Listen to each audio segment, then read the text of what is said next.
Hi, this is Buddy Blackman with the Fayetteville Real Estate School, and I'm here to talk to you about some real estate math calculations. Today, we're talking about section 3 in our math book, and that is qualifying the buyer. Qualifying the buyer.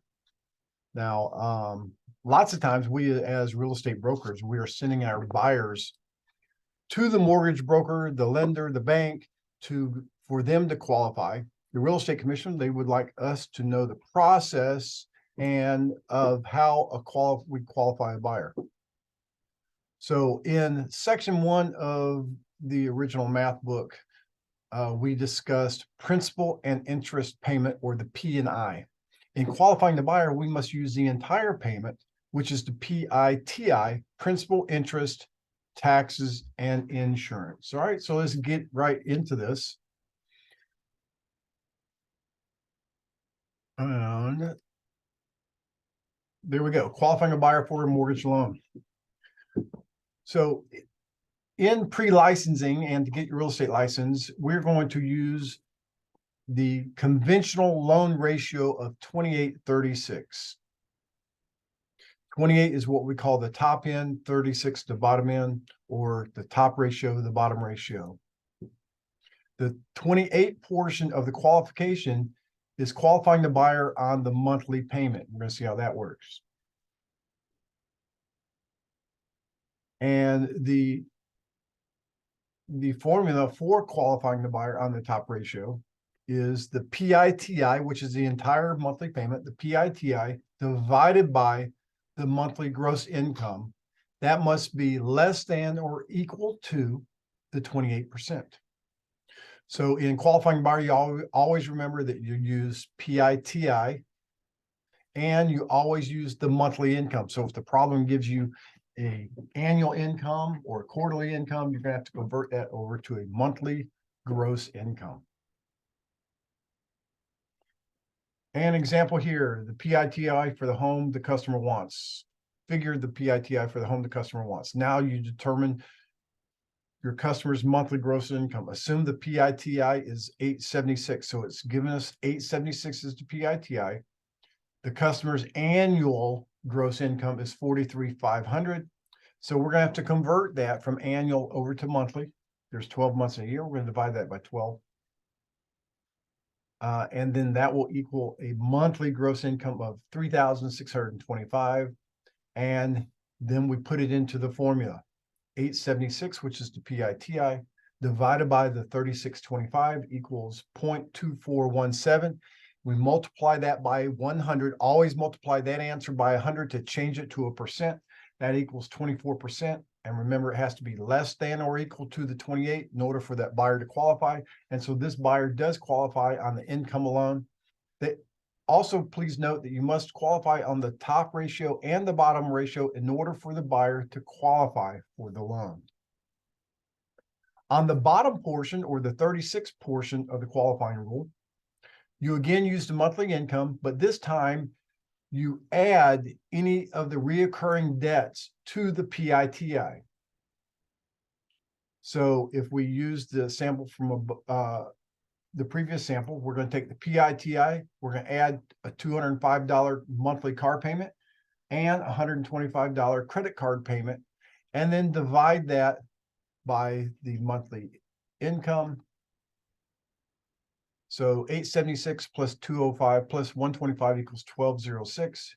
And then we divide that by the monthly income of 3625. That equals 0.3327. Again, we multiply that by 100 to change it to a percent. And that is 33.27%. And that is less than or equal to the bottom portion of 38% rule. And so that this buyer does qualify for the loan.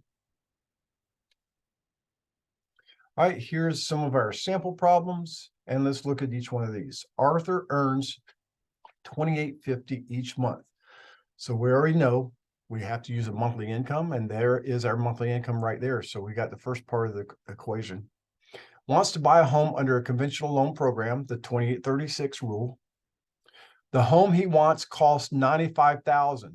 Now, a lot of these questions that you'll see in real estate, They have junk in the question. In other words, they have information in the question that you don't need to answer the question. And that's because in real life, don't we have everything thrown in there with us and we have to weed through and figure out what we need? So this question is stating that the home he wants costs $95,000, but we don't need to know that in order for this formula. All right. It's also saying he'll need a 90% loan. We don't need to know that either. Here, we do need to know this. His P&I would be 688. So that's the PI portion, but we also need the T and the I, taxes and insurance. The taxes and insurance would be 245. So we need to add that 688 plus the 245 to get the total PITI. And it also says he has a car payment of 185. And it's asking, does Arthur qualify for the conventional loan? So we're going to take the PITI. And now in this instance right here, remember they must qualify on the top portion, the 28 and the 36, the bottom portion. So here in this example, they're doing the bottom portion first. It doesn't matter whether you do the top or the bottom portion first, but the bottom portion, 688, which is the total 688 plus the 245 gives us a total PITI of 933. Then we're going to add the monthly car payment of 185. That gives us 1,118. We're going to divide that by the monthly income, and that equals 39.23%. And that is greater than the rule of 36%. So this buyer would not be qualified for the loan, would not be qualified. Let's look at another one. Gene earns $32,850 annually. Right there, you should recognize that we're going to have to convert that over to a monthly. We're going to have to divide that by 12. She wants to buy an $87,000 home, which would make her P&I 673. Remember, I have to use PI and TI, so we're going to have to find the TI, and it's down here on the screen. Her monthly credit card debt, this is a recurring expense, 175, and her car payment, $150. Taxes and insurance for the home would be 135. So we need to take that P&I of 673, add it to the 135 to get a total PITI. Does she qualify for the loan? All right, so we're going to convert, first thing again, convert the annual $32,850 annual income to a monthly income, divided it by 12. And there we have a monthly income of $2,737.50. Then we compute the PITI by adding the P&I to the T&I. And that is a total of $808. All right, so now we have the parts that we need for our formula. The PITI divided by the monthly income must be less than or equal to 28%. And here, 808 divided by the monthly income of $2,737.50 equals 0.29515. Again, we multiply that by 100. That takes us to 29.52%. This is greater than our rule of 28 for the top end. So they do not qualify. This person does not. We need to find some people that qualify so we can go out and sell them a house. All right, remember they must. So the rules on this: one, you must use the PITI.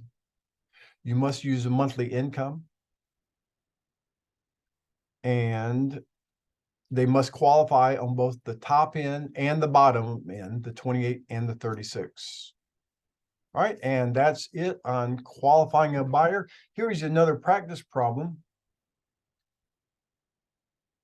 Right here, if you want to try this one out, good luck, and I'm sure you can get it. And hopefully this buyer will qualify.